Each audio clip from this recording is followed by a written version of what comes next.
여러분들 중에 혹시 본인이 이때까지 살아오면서 가졌던 가치관과 주변 사람들이 여러분들께 기대하고 사회에서 여러분들께 이런 모습이었으면 좋겠다라고 기대하는 그런 가치가 크게 차이가 나서 가끔은 주눅이 들고 소외감 느껴본 적 있으신 분 있으실까요? 2025년 연말입니다. 이제 곧 며칠 있으면 2026년이 될 거고요. 그래서 송년회하고 신년회 이런 모임들이 사실 많으실 거예요. 그래서 이런 모임들에 나가서 지인들과 이런저런 얘기를 하다 보면 사실은 조금은 예민한 주제의 대화가 이어질 수도 있고 아니면 일반적인 주제에서도 좀 가치관 충돌이 있을 수 있습니다. 이런 경우에 평소에 느끼셨을 주눅 드는 감정과 자존감이 내려간다든가 아니면 소외감이 좀 느껴지는 그런 상황이 있을 수 있습니다. 그런데 사실은 여러분 그러실 필요 없습니다. 제가 오늘 쭉 말씀드릴 내용은 여러분들께서 가끔은 그런 감정을 느껴오셨다 해도 그러실 필요가 없다. 충분히 당당하게 살 수 있는 방법들이 있다. 모두가 이렇게 되어야만 한다. 이런 결과를 가져야 된다. 이런 사상을 가져야 된다고 주변에서 얘기하더라도 내가 달라도 문제가 없다. 주눅들 필요 없다. 이런 것들을 여러분들께 조금은 쉽게 풀어서 말씀을 드리려고 합니다. 끝까지 한번 시청해 주시면은 여러분들 마음이 조금 더 가볍고 앞으로 희망을 느끼게 되는 연말의 시간을 보내게 되실 수 있을 겁니다. 들어보세요. 제 얘기를 좀 들려드리고 싶습니다. 제가 여러분들께 조금 주눅 들고 소외감 느꼈던 경험이 있으신지 여쭤봤는데 사실은 제가 그런 감정을 많이 느끼고 살았어요. 여러분들 모두 아시다시피 한국은 급속도로 경제 성장을 했습니다. 이것이 우리에게는 이런 풍요로움을 가져다 줬지만 부작용도 많은 것이 사실입니다. 경제 발전이 급속도로 이루어졌지만 우리의 생각하는 습관이랄지 아니면 깊게 생각하는 사고방식이랄지 이런 것들은 성숙하게 다져지는 기회를 갖지 못했습니다. 그러다 보니까 결과가 과정보다 중요하다. 결과가 우리가 풍요로워지는 방향이고 돈을 더 많이 벌고 더 많은 인정을 받고 더 많은 부러움을 사는 그런 결과를 얻을 수 있다면 과정은 사실 어떤 과정을 거쳐도 크게 상관이 없다라는 믿음을 가지게 되었고 그것은 저희 세대와 전 세대에 걸쳐서 아직까지 이어져 오고 있는 그런 모습입니다. 저는 저희 부모님과 형제 그리고 친지들 포함해서 이런 결과가 과정보다 중요하다는 믿음을 갖고 있는 그런 풍조 속에서 자랐고 저 또한 이것이 맞는 줄 알고 쭉 지금까지 살아왔습니다. 그래서 제 안에서 뭔가 이거는 나답지 않은데 이것은 당장 눈에 보이는 어떤 결과를 만들어낼 수 있을지 몰라도 나에게는 맞지 않는데 내가 행복으로 가는 데에는 크게 도움이 되지 않을 것 같은데 이런 생각들을 조금씩 품게 되었지만 사실은 제가 그런 사상들을 계속 가지고 있으면 주변 사람들과 어울리거나 어떤 사회생활을 할 때 주눅 들고 조금은 소외감을 느낄 수밖에 없겠다. 이건 어쩔 수 없는 것이겠다라는 생각을 하게 되었습니다. 그리고 그 생각이 크게 변하지 않은 채 쭉 살아오게 되었습니다. 그러다 보니까 이들처럼 결과가 과정에 우선한다. 과정이 어떤 방식이더라도 결과가 좋으면 된다라는 이런 생각을 가져야만 주변 사람들과 잘 어울릴 수 있다라는 그런 생각을 하게 되었고 그것은 착각이었습니다. 그렇게 억지로 맞지 않는 생각을 하면서 살아야만 사람들과 어울리고 제가 당당하게 세상 속에 설 수 있는 것은 전혀 아니었고요. 그 얘기를 오늘 말씀을 좀 드려보려고 합니다. 들어보세요. 제 유튜브 채널에서 보실 수 있는 것처럼 저는 과정주의자입니다. 과정이 결과에 당연히 앞선다고 생각하고 과정이 밀도 있고 충만하게 이루어진다면 결과는 따라온다고 생각합니다. 그런데 제가 이때까지 살아오면서 저와 비슷하게 과정이 결과보다 훨씬 중요하다라고 생각하는 분들은 많지 않았어요. 아니 거의 없었습니다. 슬프게도. 뭐 사실이 그렇지 않을 수는 있는데 저의 경우에는 그랬습니다. 몇 가지 제가 살아오면서 경험했던 저의 가치와 사회의 대다수 분들의 주변 분들의 가치가 좀 이렇게나 차이가 나는구나 라는 것을 느꼈던 경험들을 간략하게 소개를 드리려고 합니다. 제가 고3 때 수능 준비를 당연히 했겠죠. 수능 준비를 하는데 저희 때는 수능을 열심히 준비해라. 학생들아, 수능을 열심히 준비해서 좋은 대학 가야 된다. 수능을 잘 쳐야 된다라는 이런 이유를 들어서 고3 때 있었던 내신 시험을 위해서 특정 문제집에서 문제를 다 낼 테니 이 문제들을 외우기만 하면 너희는 내신 시험은 그냥 다 좋은 득점을 하고 넘어갈 수 있다. 그렇게 할 수 있으니 내신 때는 문제를 외워서 좋은 점수를 당연히 받고 수능 공부에 지장이 되지 않도록 해라. 이런 분위기가 있었어요. 그래서 1년 내내 수능 공부를 위해서 계획을 짜두고 하루하루를 열심히 살아가고 있다가 내신 점수를 무시할 수 없기 때문에 시간을 할애해서 그 문제와 답을 외우는 친구들이 많이 있었습니다. 물론 평소에 공부를 아주 잘하고 열심히 학창시절 내내 해왔던 분들은 그런 것들이 상관없이 내신 시험도 잘 칠 수 있었겠지만 저같이 그렇게까지 상위권이 아닌 학생들은 고2, 고3 이 시간들에 최대한 올인을 해서 수능을 준비해야 했기 때문에 내신 시험을 공부하면서 수능 공부도 같이 되면 좋겠지만 그러기는 어려웠어요. 그래서 저는 어떤 생각을 했냐 하면 이거는 공부가 아니다. 지금 상황에서 나는 내가 수능 시험을 위해서 짜놓은 계획대로 하루하루를 열심히 충실하게 보내야 된다. 이런 문제집 외우기라는 행위는 그 과정에 방해가 된다. 이렇게 생각을 했고 아예 완전히 내신 시험을 준비하는 것은 무시를 했습니다. 그렇게 해서 내신 시험은 20점, 30몇 점 이런 과목들이 많이 나왔어요. 친구들은 도대체 왜 그러냐, 답만 외우면은 점수를 잘 맞을 수 있는데 왜 뭐 하는 짓이냐 이렇게 말들을 많이 했고 제 입장에서는 오히려 이해하기가 어려웠어요. 왜냐하면 아니 아무리 대학 가기 위한 준비라고 해도 공부하는 거잖아요. 근데 공부를 위한 공부를 해야 되는데 이게 너무 아무 납득할 수 없는 답 외우기인 거예요. 그래서 저는 어린 나이이긴 했지만은 아니 이거는 수능 공부에도 도움이 되지 않고 내 인생에도 도움이 되지 않을 거라고 확신을 했어요. 그런데도 친구들과 주변 사람들한테 아주 나쁜 소리를 많이 들었던 것 같아요. 한심하다는 의견도 있었고 왜 그러냐. 저는 지금도 다시 돌아가면 그렇게 할 것 같거든요. 그 당시에는 너 내신 성적 안 좋으니까 이건 평생 길이길이 남을 거다. 너 끝까지 너에게 불리하게 작용을 할 거다. 이런 식으로 얘기를 많이 들었는데 지금 몇십 년 살아온 결과 아무 이상 없습니다. 그 다음에 대학교 가서 졸업반쯤 됐을 때 이제 토익을 다들 준비했어야 됐죠. 그런데 토익 준비할 때도 저도 알고 있죠. 취직을 해야 되고 취직을 위해서는 좋은 토익 점수가 필요하고 그러기 위해서는 시간이 나만 아는 것이 아니었기 때문에 최대한 빠른 시간 내에 좋은 토익 점수를 받아서 그것을 취업에 활용을 해야 된다. 그런 거는 당연히 저도 인지하고 있었지만 그 취업 시장과 그런 관련 학원가에서 추구하는 방식은 아직도 그런지 모르겠지만 제가 옳다고 생각하는 방식은 아니었어요. 토익 점수는 취업을 할 만큼 괜찮은 점수가 나왔는데 영어 실력은 거기에 훨씬 못 미치는 경우를 제가 많이 봤거든요. 그래서 가만히 들여다봤더니 이 친구들이 토익 시험을 위해서 공부하는 방식이 이거는 완전 스킬을 외우는 거더라고요. 저는 그것도 납득을 할 수 없었어요. 당연히 저도 투부정사 뒤에는 뭐가 와야 되고 뭐 뒤에는 이게 와야 되고 어떤 문구 앞에 이게 오면은 당연히 틀린 거고 이런 스킬은 배운 적은 있지만 기본적으로는 영어 실력과 같이 이제 공부할 수 있는 방법으로 나아가야 되는데 아무리 취업식이라고 해도 너무 과도하게 실질 없는 형식에만 매달리더라고요. 그런 것들이 저는 좀 납득이 안 됐었고 꾸준히 과정에만 좀 집중을 했어요. 그래서 결국에는 좋은 점수를 받았고 후회 없는 공부 방식이었던 것 같아요. 그런데 그 당시에는 많은 친구들이 너 그런 식으로 해가지고는 취업이 어려울 거다. 지금 최대한 빨리 좋은데 내가지고 최대한 빨리 연봉 잘 주는 데 들어가는 게 정답인데 너 왜 그러냐. 진짜 이해를 못하겠다. 이런 얘기를 많이 들었어요. 또 다른 취업 시기의 에피소드가 있는데요. 지멘땡이라고 회사 있습니다. 글로벌 대기업인데요.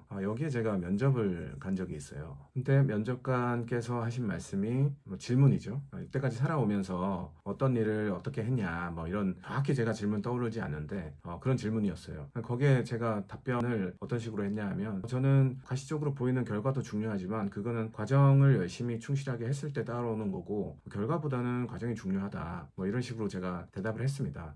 그분이 이제 저한테 해주신 말씀이 정확하게 제가 아직까지 생생히 기억에 남거든요.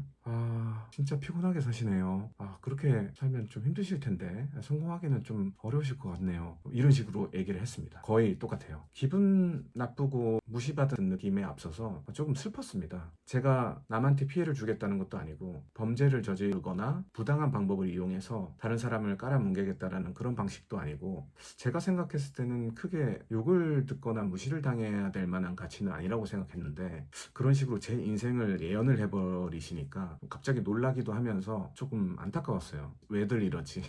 기분 상하기 이전에 그런 식으로 마음이 안 좋았던 것 같습니다.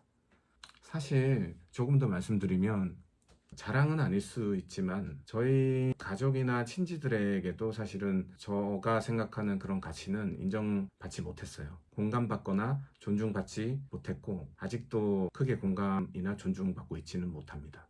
한 번은 제가 회사를 다니다가 조금은 좀 부당한 그런 회사의 모습이 있어가지고 저 나름대로 좀 염증을 느끼고 사회초년생이기도 했고 해서 그만뒀던 적이 있어요. 그만두고 저는 제가 정말 사회에 할 수 있는 게 뭘까? 내가 가진 능력은 별로 없지만 이것으로 제가 뭔가 과정 자체에 충만해지는 그런 경험이 뭐가 없을까 해서 여러 가지 모임도 나가보고 생활비는 그래도 필요하기 때문에 동네 영어 학원에서 아이들을 영어를 가르치는 일을 했었어요. 그런데 물론 어머니께서 저의 그런 어떤 상황이 걱정이 되셔서 하신 말씀이시겠지만 그런 일 같지도 않은 알바를 너 그거 그냥 단순 알바하고 있는 거 아니냐 이런 식으로 말씀을 한 번을 하셔서 굉장히 좀 다툰 적이 있습니다. 물론 뭐 알바라고 부르면 그렇게 부르실 수는 있겠지만 저 딴에는 정말 사명감을 가지고 아이들에게 도움이 되게끔 노력을 많이 했었거든요. 그런데 그렇게 쉽게 번듯한 직장에 가지 않고 그런 알바 따위나 하고 있지 않냐 이런 식으로 말씀을 하셔서 굉장히 좀 마음이 아팠던 적이 있습니다.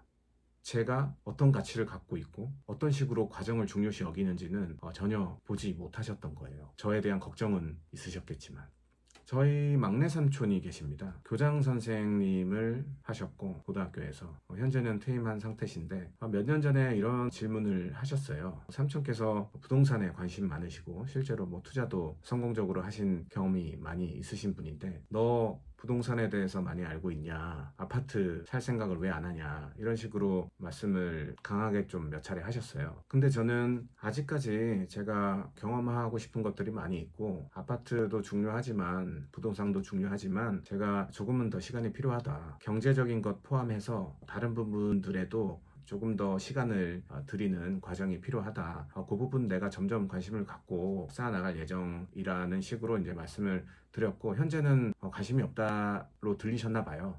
근데 현재 시점에서 아파트에 관심 없고 부동산 없고 갖고 있지 못한 게 자랑이 아니다 라는 말씀을 하시면서 굉장히 한심해 하셨어요. 삼촌께서도 물론 조카가 번듯하게 경제적으로 물질적으로 풍요롭게 살았으면 하는 그런 마음이 있으셨겠지만 제가 어떤 나쁜 짓을 하고 있는 것도 아닌데 제가 정말 진중하게 생각하는 그런 부분에 대해서는 완전히 그냥 생각을 하지 않으시고 물질적인 부분, 결과적인 부분만 이렇게 좀 강조를 하시는 게 그것도 좀 제가 마음 아파했던 그런 경험이고 저희 아버지께서도 사실은 남에게 해코지하고 범죄를 하면 안 되겠지만 당연히요. 그런데 과정이 어떤 방식이든 돈을 많이 벌 수 있으면 그건 무조건 좋은 거다. 과정보다는 돈만 많이 벌면 된다. 이런 생각을 많이 좀 저에게 말씀 주셨었어서 물론 어머니, 아버지, 삼촌 그리고 형제 다들 제가 잘 됐으면 하는 마음, 걱정하는 마음, 위하는 마음이 기본적인 것이겠지만 저에게는 굉장히 저를 근본적으로 이루고 있는 제 안에 어떤 핵심 가치 같은 것이 무시당하고 있는 것 같아서 정말 이 부분이 슬펐습니다. 물론 이분들이 이렇게 저에게 말씀 주시는 것은 사랑과 걱정의 표현 방식이 조금 다른 것이고 저를 무시하기 위한 것은 아니라는 것을 저도 당연히 알고 있습니다. 그럼에도 불구하고 듣는 사람은 조금 다를 수는 있죠. 악한 마음이 아니고 무시하는 마음은 아니지만 온전히 존중받고 있지는 못하다 이런 생각에 조금은 안타까웠던 그런 기억들이 있습니다. 이 밖에도 수두룩한 사례들이 있습니다. 살아오면서 아까 서두에 말씀드린 대로 제가 생각하는 것처럼 과정을 결과보다 더 중시 여기는 분들을 거의 보지는 못해서 이런 비슷한 상황들을 많이 겪었어요. 그래서 저는 자연스럽게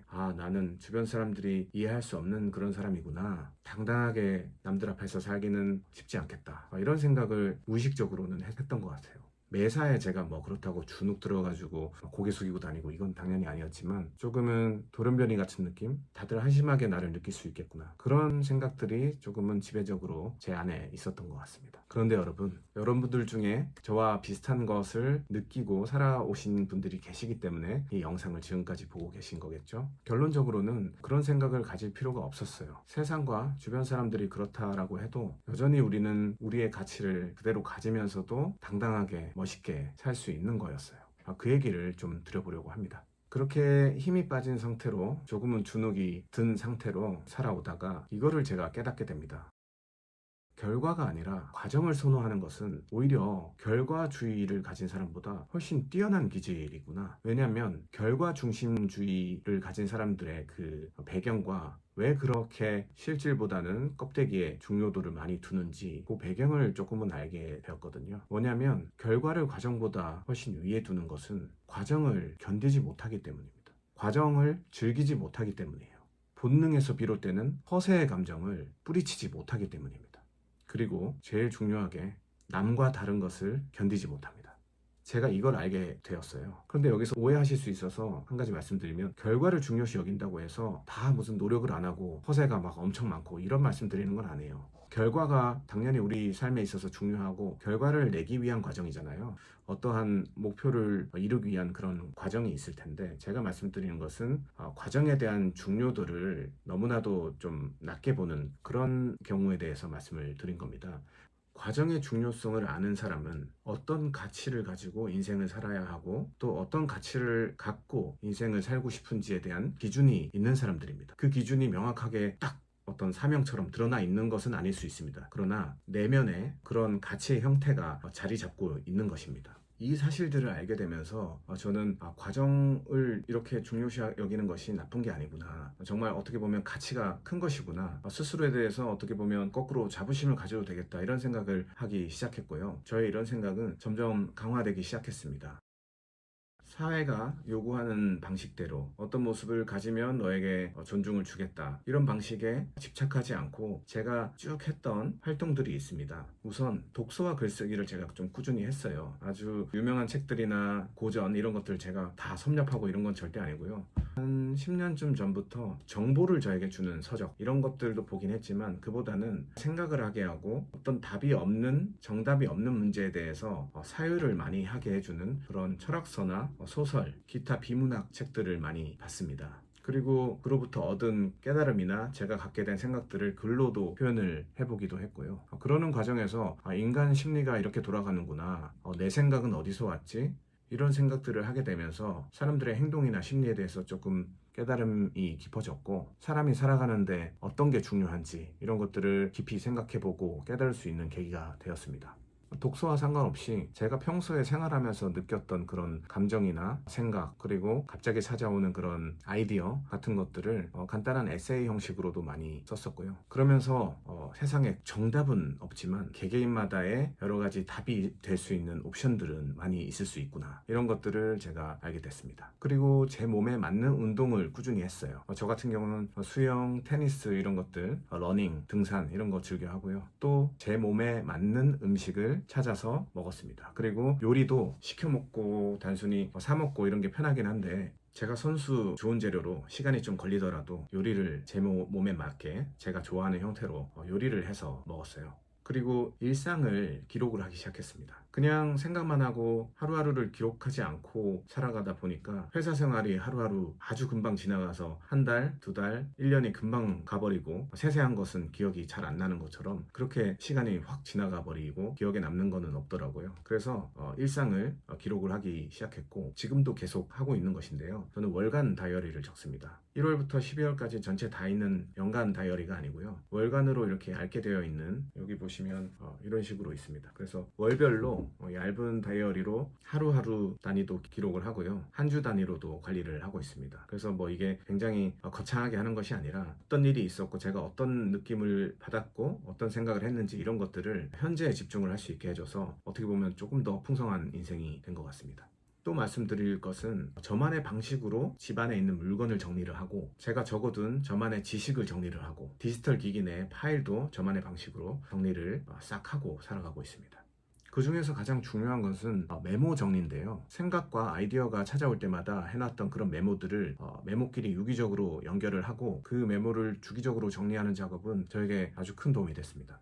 그리고 생활 속에서 제가 습관으로 만들고 싶은 그런 행동들이 있었는데, 그런 것들을 차근차근히 하나하나 루틴으로 만들어서 그 루틴이 자동화될 수 있게끔 하는 그런 경험들을 했고요. 제가 이런 활동들을 주변을 크게 신경 쓰지 않고 저만을 위해서 과정 자체를 즐기면서 몇 년 동안 이렇게 하다 보니까 스스로 이대로 사는 게 잘못된 게 아니구나, 좋은 거구나, 오히려 더 큰 발전과 성장, 그리고 그 과정 자체를 즐길 수도 있게 되겠구나 라는 것을 제가 깨닫게 됐고, 이대로 살아도 된다를 알게 됐습니다. 간략하게 제가 어떤 활동들을 오랫동안 해왔는지 이런 것들을 설명을 드렸는데, 이 자세한 거는 제가 다음 영상에서 하나하나 차근차근 여러분들께 소개를 드리도록 하겠고, 과정을 중시하는 게 나쁜 게 아니구나, 남과 다른 게 잘못된 게 아니구나, 대다수가 추구하는 방향대로 가지 않아도 괜찮구나, 그리고 여러분들 따로 뭐 강조할 것도 없이 요새 AI가 점점 빠르게 발전하고 있죠. 엄청난 속도인데요, 우리는 예측할 수 있습니다. 이 AI의 발전 속도가 앞으로 점점점 얼마나 더 빨라질지. 그리고 인간이 결과에 있어서는 AI만큼 빠르게 동일 결과를 얻어낼 수도 없을 것이고, 그 결과의 퀄리티도 인간이 AI를 능가하지 못할 겁니다. 그리고 그 시점은 생각보다 굉장히 빨리 찾아올 거예요. 단순히 결과가 아니라 과정을 중요시하는 가치는 그 과정 속에서 우리 각각의 나다움을 크게 살려줍니다.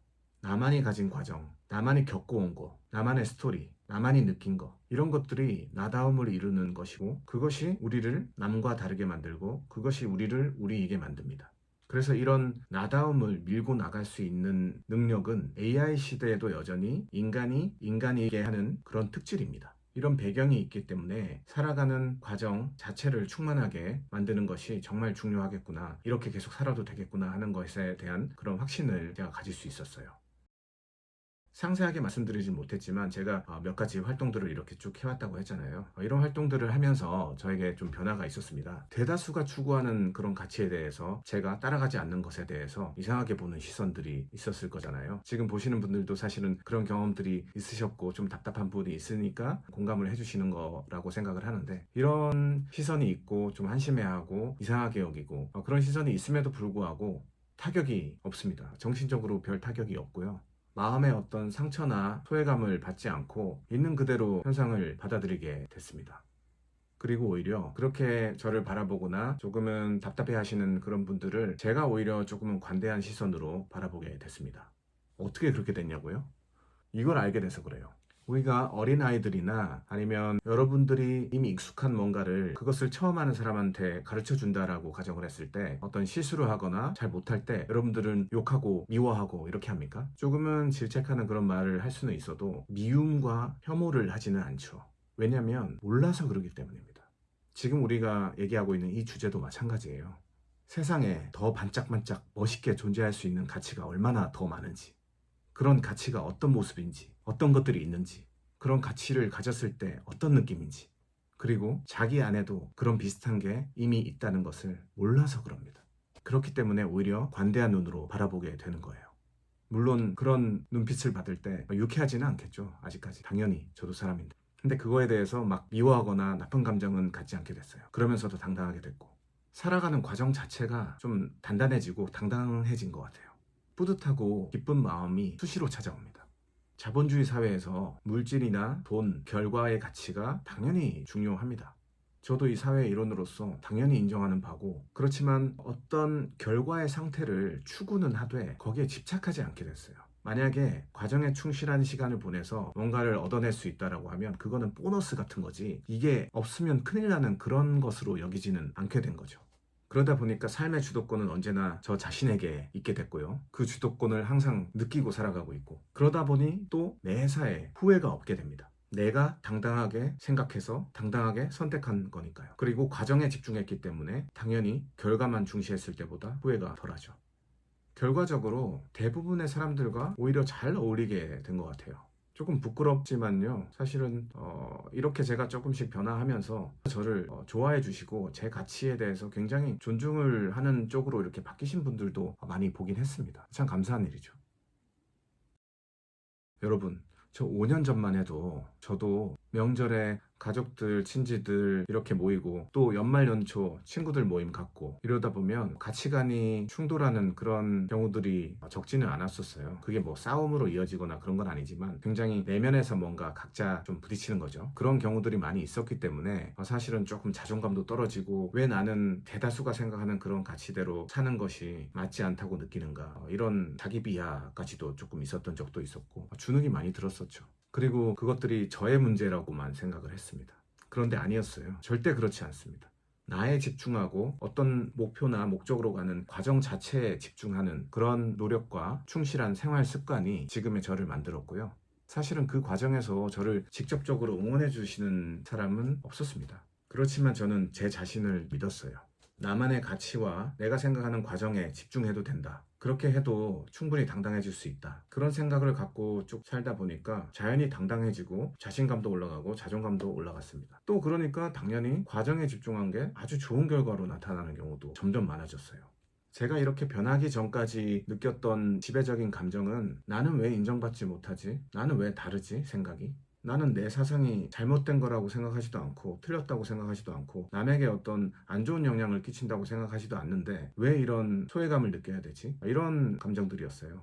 그런데요, 여러분, 자기만의 방식을 택해서 자기만의 과정에 집중하면서 당당해질 수가 있었어요. 그래서 저는 정말 내면적으로는 굉장히 힘든 시간들이 많았어요. 그래서 여러분들도 충분히 당당해질 수 있고요. 그 당당함이 여러분들을 멋있게 만들어주는 그런 결과도 가져올 수 있습니다. 저도 물론 아직까지 완전하진 않아요. 계속 노력 중이고요. 내년 그리고 내후년 그리고 그 이후로도 계속해서 제가 추구하는 그런 가치의 과정에 충실하면 당연히 좋은 결과가 저에게 올 거라고 믿고 있고 그것들 여러분들께 보여드리고 제가 가는 그 여정을 하나하나 다 공유를 해드릴 생각입니다. 그러면서 저도 더 충만해지고 발전하고 성장하고 기분 좋아지고 멋있어지고 여러분들께도 많은 도움을 드릴 수 있을 거라고 확신하고 있습니다.